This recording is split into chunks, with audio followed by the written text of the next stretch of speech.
guys, good morning. Dito na naman tayo, panibagong araw, panibagong vlog.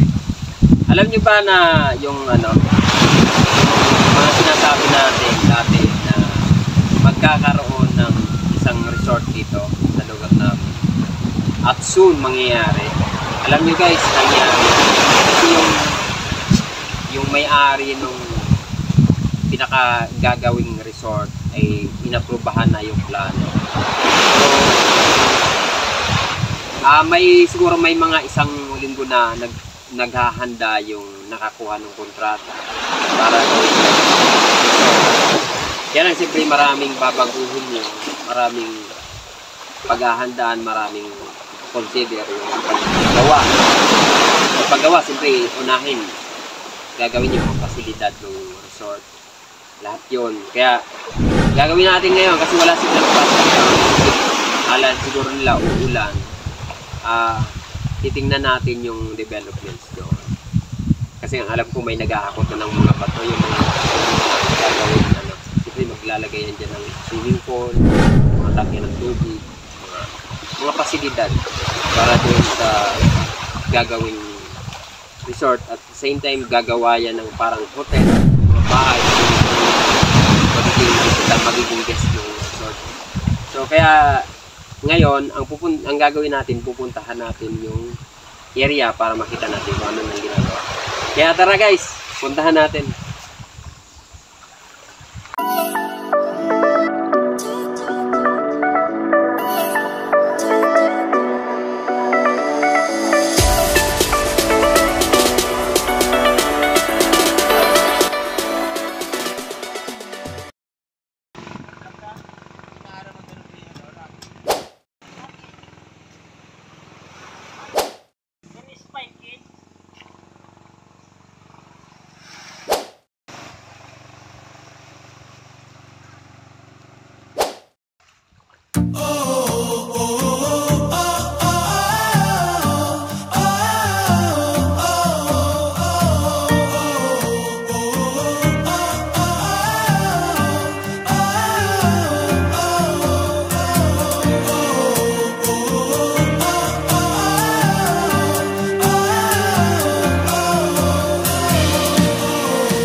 Ito guys, lilinisin lahat to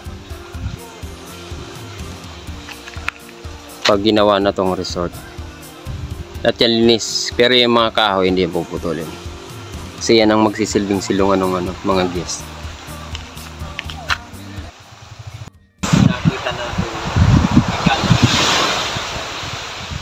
Nakita natin yung maglalagyan ng pasilidad. Medyo konti pa lang nagagawa kasi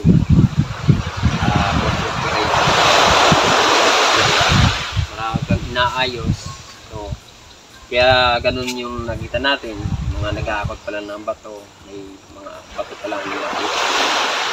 May buhangin, konting buhangin kasi nga dito kasi dito maalon, hangin, kaya hindi makapag-transport ng buhangin na kailangan. So yan guys, ang update natin. Abangan natin lagi yung mga updates na mangyayari doon sa gagawin resort.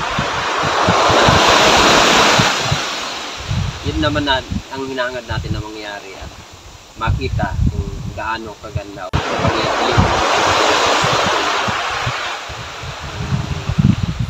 beach resort na gagawin dito. Kaabang-abang yan guys kasi napakaganda ng lugar na to.